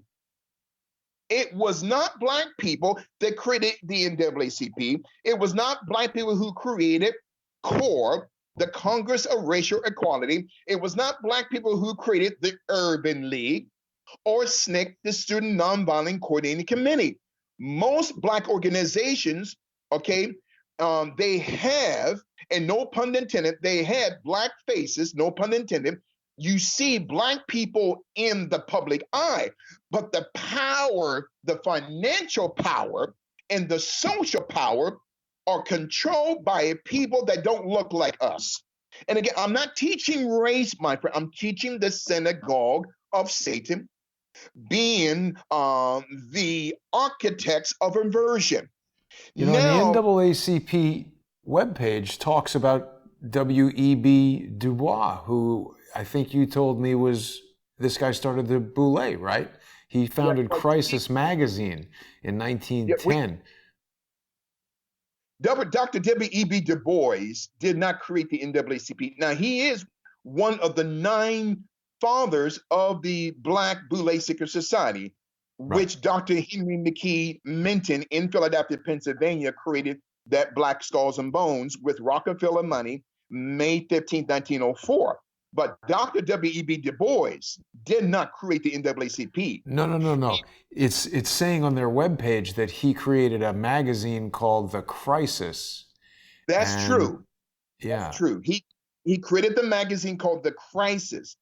But money, Jason, to this day, the amount of money comes through non-Black people. And I'm not saying there's anything wrong with that. But I want the people in the NAACP, SNCC, CORE, Urban League to tell the truth, that they don't control their own organizations, Jason. They are controlled by people who don't have our best interests at heart, you and I, as Black and white Americans. And I'm not teaching race now, as we're talking about these devils in the synagogue of Satan, regardless of race, creed, or color, who are trying to use race, including COVID-19, as a tool of a weapon of mass distraction and a weapon of mass division. This is in the Israel Cohen Manifesto, a racial program, not for the 21st century, but for the 20th century, not for the 21st century. It's happening now today, Jason. And so then getting quickly to Valerie Jarrett, okay? Judicial Watch put out an op-ed back in 2015 on the Communist family tree of Valerie Jarrett. Now, when we examine the family of Valerie Jarrett, her father is Dr. James E. Bowman, that name that I brought out during the first half of today's broadcast. Dr. James E. Bowman was the department head of pathology and medicine at the University of Chicago, which specialized in genetics and African American studies, a part of the Prisco School of Medicine at the University of Chicago that's also connected to the section of genetic medicine. So then, this Black eugenicist, who was the father of Valerie June Jarrett. So then, Valerie June Jarrett, okay, who was born and grew up in Iran. Again, I'm not accusing her for anything, but I'm just connecting the dots because she is a supporter of Dr. Little Tony Midget Fauci. And I'm not talking about small people. I'm talking about demons inside of Tony Fauci. So So Valerie wait a minute. Bowman is her father? Dr. James E. Bowman is the father of Valerie Jarrett. Wow. She was born Valerie June Jarrett. And her father wrote a book in 1990 entitled Genetic Variation in Disorders in Peoples of African Origin. Genetic Variation and Disorders in Peoples of African Origin. It talks about genetics, okay, which in 1961 and 62, he was a part of the Department of Eugenics and Genetics at the Galton Laboratory at University College in London, England in 1961 and 62. So in 1950, according to Judicial Watch, okay, they give links, Jason, where Dr. Bowman was connected to a Soviet agent by the name of Alfred Stern. Okay, so Dr. Bowman was also connected to a foundation called the Association of Interns, which, according to the FBI, was a communist socialist front. I'm talking about the father of Valerie Jarrett, Dr. James E. Bowman. So in 1955, Dr. Bowman moved his family to Iran, okay, and worked at a children's hospital. Interesting. Wow. So then the mother of Valerie Jarrett was a woman by the name of Barbara Taylor, who in 1966 co-founded the Erickson Institute, capital Erikson Institute, that was named after the psychoanalyst Erik Erikson, a communist and a socialist who refused to sign an affidavit that the federal government sent to him that he would deny the concept of communism and socialism and Marxism and Leninism, which Erik Erikson, who never had a PhD, but yet he called himself a psychoanalyst. He was a communist. He refused to sign that affidavit denouncing the Communist Party in America. Guess who sat on the board of the Erickson Institute? A woman by the name of Bernadine Dohrn, the wife of Bill Ayers of the Weather Underground Network, including the father of Bill Ayers, Tom Ayers, sat on the board of the Erickson Institute that was co-founded by the mother of Valerie Jarrett, Barbara Taylor. These are devils, Jason, when we're talking about the architects of inversion. Valerie Jarrett's grandmother, her mother's mother. I want you to listen, Jason, this is powerful here. The grandmother of Valerie Jarrett, her mother's mother, was a woman by the name of Dorothy Taylor, who helped craft, Jason, who helped craft the 1939 manifesto called the Negro Project through Planned Parenthood. No, wait. So the grandmother of Valerie Jarrett, Dorothy Jarrett, who was an agent provocateur connected to Margaret Sanger in 1939 of Planned Parenthood, helped craft the 1939 manifesto called the Negro Project, which was a plan of Black extermination. A Black woman, the grandmother of Valerie Jarrett was helping a devil to craft the Negro Project, a global, not just a national plan, a global plan for the extermination of not just black babies, any babies whom they deem to be feeble-minded. This is the family of Valerie Jarrett. Dorothy Taylor was the grandmother? Dorothy Taylor was the grandmother on the mother's side. The mother of Valerie Jarrett, Barbara Taylor, who co-founded in 1966 the Erickson Institute. Her mother was Dorothy Taylor, the grandmother of Valerie Jarrett on her mother's side, helped craft the Negro Project in 1939, along with a German scientist by the name of Dr. Ernst Rudin. Now, who was Vernon Jarrett, the graduate of Paris, Tennessee School? That's her father. Rosenwald. Yeah, I'll get to him in a minute. That's her. Okay. That's her father. So Dr. Ernst Rudin, okay, was Adolf Hitler's director of sterilization. Before and during World War II, he was also the founder of the Nazi Society for Racial Hygiene. He knew the grandmother of Valerie Jarrett, Dorothy Taylor, who helped Margaret Sanger craft and write the 1939 manifesto to exterminate her own people, the Negro Project. Does that make any sense at all? See, and there's going to be people, Bishop, I don't believe it. Valerie Jarrett is I tell people, stop. I don't care what color you are, we have to, as the Bible says, call those things which be not as though they were. We have to expose the communistical bloodline of Valerie Jarrett. So her mother, Barbara Taylor, created the Erickson Institute in connection to Bernardine Dohrn, Bill Ayers, and his father, Tom Ayers.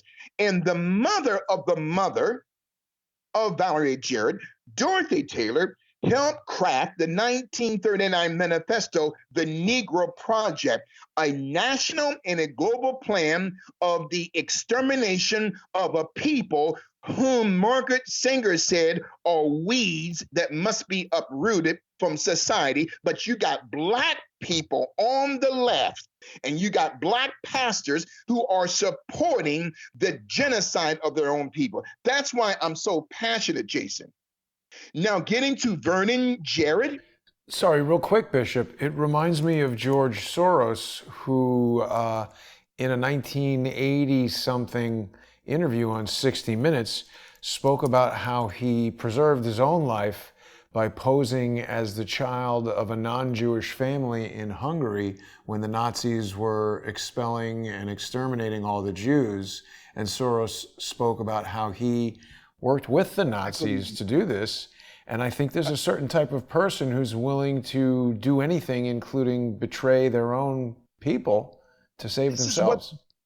These devils in the Boule Secret Society, we're talking about Valerie Jarrett, Susan Rice, Barbara Taylor, the mother of Valerie Jarrett, Dorothy Taylor, the grandmother of Valerie Jarrett, okay? In connection to the creation of the 1939 Negro Project. The grandmother, I cannot stress this enough, Jason, the grandmother of Valerie Jarrett, Dorothy Taylor, was an agent provocateur, represented Margaret Sanger, who had 3 sons, but yet she's telling black folk to exterminate their children. And the most unsafest place for a black child to be is in their mother's womb. This is what came out of her mouth, but you got this black woman, Dorothy Taylor, the grandmother of Valerie Jarrett, helping to exterminate her own people. That's why Valerie Jarrett supports little Tony Midget Fauci. Why? Because of this forced vaccinational plan through HR 666 that was crafted by a Bouleus, okay, a 33rd degree Mason, okay, a Prince Hall Mason, Congressman Bobby Rush out of Illinois. They use our people to destroy our people. Jason, and I'm so sick and tired of black people being food in the seed into helping, I'm not talking about white people, into helping this global Luciferian deep state. As a side note, my friend, before we get to Vernon Jarrett, the grandmother of Valerie Jarrett, Dorothy Taylor, her husband was a man by the name of Robert Rochon Taylor. Robert Rochon, capital Rochon Taylor. He was the first black director of Chicago's housing authority under the reign of the Daley family, one of the most racist families in the history of political history. There you go. Robert Rochon Taylor is the grandfather of Valerie June Jarrett, and the biggest slave plantational ghetto in human history, called the Robert Taylor Homes, was built on Chicago's South Side during the mid-1960s and torn down in the mid-2000s. It was named after the grandfather of Valerie June Jarrett. Wow. So then Rob Taylor, being a boule, being a 33rd degree Mason, a black Prince Hall Mason, a boule, allowed the Daily Machine to use his name to build the biggest slave ghetto housing complex in history because of the 1964 and 65 Great Society New Deal through Lyndon Baines Johnson, which did not advance Black America, but put Black America behind 150 years. And I don't know why that Black people want to stay on the Democratic plantation. You just getting ready to say something, Jason. No, I'm just amazed by what you're telling us, Bishop. I didn't know all this stuff. I mean, I definitely think that Lyndon Johnson is a scumbag and a perfect example of a social engineer. I think he deceived black people, as you said, to this day into thinking that he was somehow an advocate for black people. I think he was pivotal in this attack on the USS Liberty, which a lot of social engineers seem to think was planned and orchestrated by Israel in defiance of the United States. I think it's another example, the Liberty attack, of exactly what you're talking about. Someone positioning Israel so that half the people would blame them for the attack, when in fact I think it was Lyndon Johnson and his government that wanted to attack the USS Liberty so that it would create a pretext for war. Jason, again, you are a great host, my friend. You got me so excited. We're almost done here. Now, concerning Vernon Jarrett, the late Vernon Jarrett, who was the former father-in-law of one Valerie Jarrett. Now, there was a 1979 newspaper article, okay, written by Vernon Jarrett. And any one of your beautiful listeners can just type in "Will Arabs back ties to blacks with cash?" Will Arabs back ties to blacks with cash?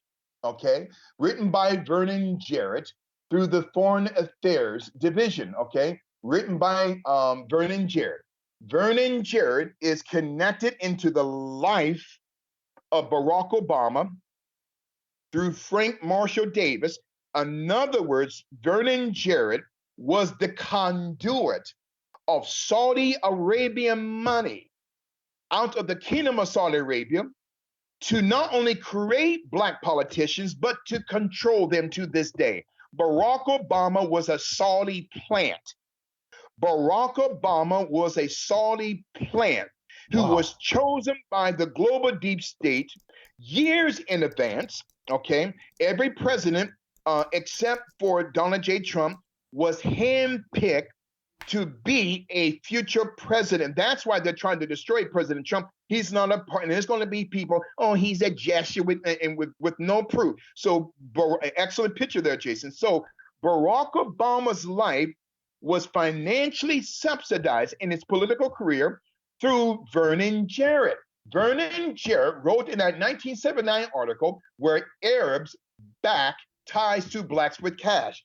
Every black newspaper in history is connected to the Communist Party. subsidized with communist money. Okay, we're talking about going back to the 1930s, even the Chicago Defender, all connected with communist money. So then we're talking about the architects of inversion, the synagogue of Satan, being the architects or architects of inversion. You have to examine the life of Valerie June Jarrett, of that 2015 powerful op-ed through and in the Judicial Watch newslink. So the family of Valerie Jarrett, her father was a black eugenicist, okay, who supported Margaret Sanger, okay, who wrote a book in 1990, okay, entitled Genetic Variation and Disorders in Peoples of African Origin. Well, if that's true, then what's inside of Dr. Bowman was of a generic variation and disorder. These black eugenicists are nothing but fronts representing the Boule Secret Society for the extermination of their own people. So Valerie Jarrett's father, a black pathologist and a black eugenicist, Dr. James E. Bowman, check it out. And her mother, Barbara Taylor, connected to the Erickson Institute, representing the psychoanalyst Eric Erickson, a non-communist. Bernardine Dorn, Bill Ayers, his father Tom Ayers, sat on the board of the Erickson Institute that was founded by the mother of Valerie Jarrett in 1966. And the grandmother of Valerie Jarrett, who happens to be the mother of her mother, the mother of Barbara Taylor, is Dorothy Taylor, an agent provocateur of Margaret Sanger, because Margaret Sanger needed a black face to force the black community, to force black Americans to trust the eugenic system of Planned Parenthood. This is what they do, Jason. This is the reason why they chose Barack Hussein Obama or Barry Soetoro and whatever his name is, because he represents a kind blackface that black America could trust. And when Barack Obama left office, he did nothing for black America. Black America, okay, is now in a mess. Thank God for President Trump, okay? So then the grandmother of Valerie Jarrett. Sorry, Bishop, before you move off of Barack Obama, this is an image that we've looked at with David Hawkins quite a bit. It shows young Barack Obama with his mother, Stanley, whatever her name is, and the guy she remarried in Indonesia. He's got this medallion around his neck that's reminiscent of some of the artwork that was seen in the Instagram posts of Comet Pizza and stuff like that. Do you know the meaning of the symbol on this Barack Obama medallion? That is very interesting. I'm going to have to do some research into that. I do not know that right now. And again, Jason, you're a very detailed oriented person. And there was a secret society in, I believe, in Malaysia, okay, that they're saying the writers, many American writers were exposing the life of Barack Obama, stating that he was a part of this Malaysian secret society, okay? Again, and the only reason why that black America voted for Barack Obama because he was black, okay? They didn't know anything about his background. They knew nothing about his politics. They voted for him because he looked like, see, Barack Obama only became black when it was politically convenient for him to be black. But getting back to that logo, I'm going to have to do some study in that. There you go. That Han San Secret. Thank you, Jason. The Han San Secret Society. Many political scientists on the right, they believe that Barack Obama came up out of that Malaysian secret society.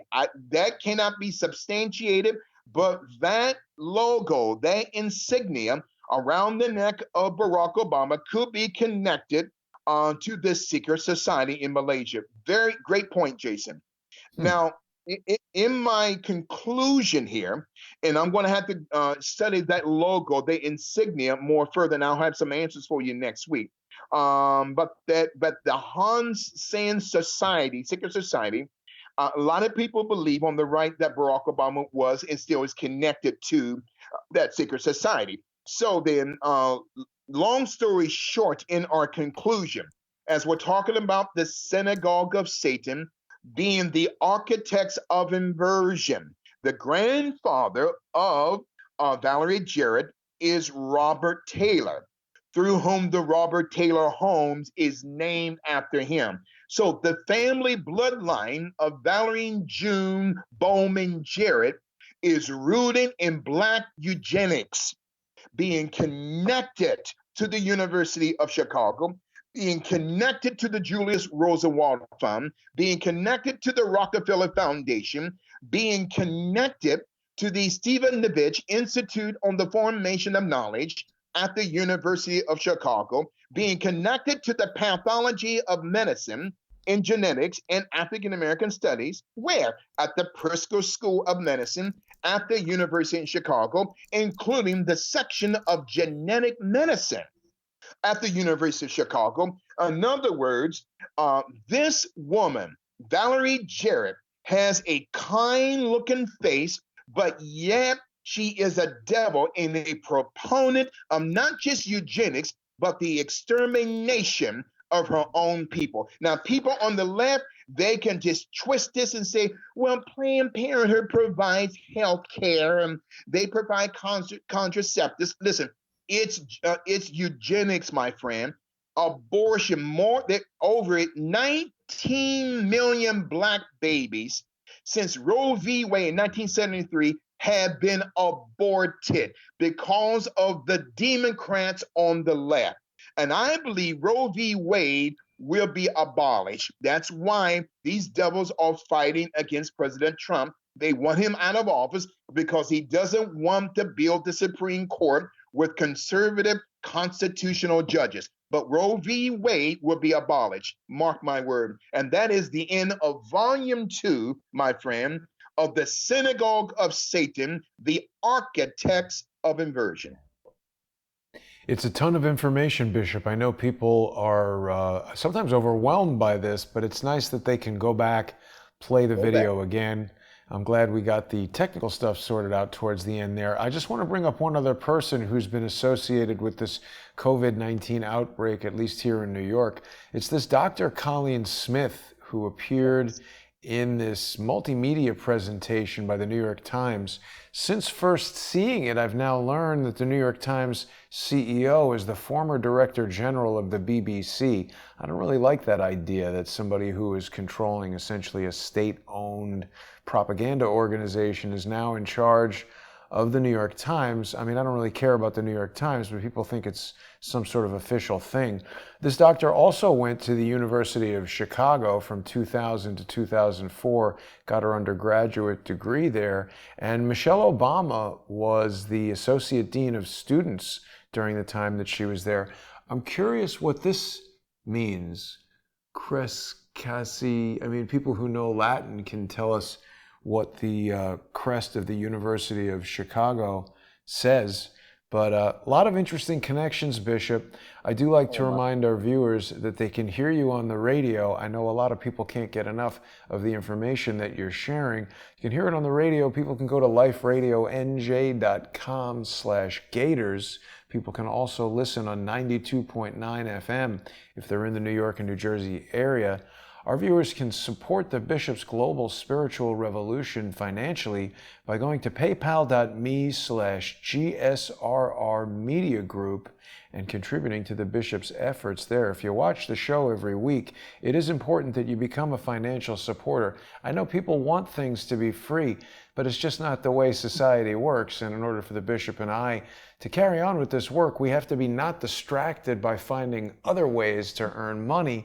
So if people watch and enjoy the show, I hope that they will become supporters both of the Bishop at paypal.me/GSRR Media Group and of Crowdsource the Truth by going to subscribestar.com/crowdsource the truth or patreon.com/crowdsourcethetruth. You're going to get access to a really large library of sponsor-exclusive content. Bishop, I can't thank you enough for another great presentation. I think people are really enjoying the way that you and I interact, how you've got your years of research and focus on an area that I know virtually nothing about, but I'm bringing in elements of things that other guests have told me about, or things that I might happen to know about, that are kind of, filling this out in a way that covers even more ground. It's very exciting. And you're so right, my friend. And you and I are like a well-oiled machine. And you know what? And we're not even going to allow these technical problems to stop us. And this is the reason why these devils don't want the truth. So again, I don't care if it's a African-American face or a white face or a brown face. Evil is evil. When we're talking about the synagogue of Satan being the architects of evil, through this global conspiracy called eugenics, wrapped in the cloth of COVID-19, okay, in HR 6666. We see it for what it is. It's nothing but a present-day race betterment foundation tactic, okay, through the Bill and Melinda Gates Foundation, in connection going back to the American Breeders Association in the early 1900s. Man of God, thank you so much, Jason. And I am so excited to be a part of the Crowdsource the Truth family, and looking forward for Volume 3 next week. Well, I'm so excited. Absolutely, Bishop. That'll be a great show. And again, I would encourage people who've been watching us to go back and watch this Anthony Fauci testimony before the Senate. It's amazing what they're saying is not necessarily the message that they're trying to convey. What I observed, Bishop, is that we've got a complicit Senate, or at least many members who are complicit, who are trying to sell people the message that contact tracing and vaccination are our only hope, and Donald Trump is lying, and Anthony Fauci is the best thing ever. That seems to be the message that senatorial testimony is trying to get across, but we can discuss that more next week. Bishop, thanks so much, and thanks everybody for watching. Don't forget, tonight we've got another episode of More Pain with True Pundit editor Mike Moore. That'll be on at 8 p.m., another sponsor-exclusive show for the generous Patreon and Subscribestar sponsors of Crowdsource the Truth. I look forward to seeing everybody then. Bishop, thank you so much, and thanks everybody for watching. Thank you so much, Jason. See you next week.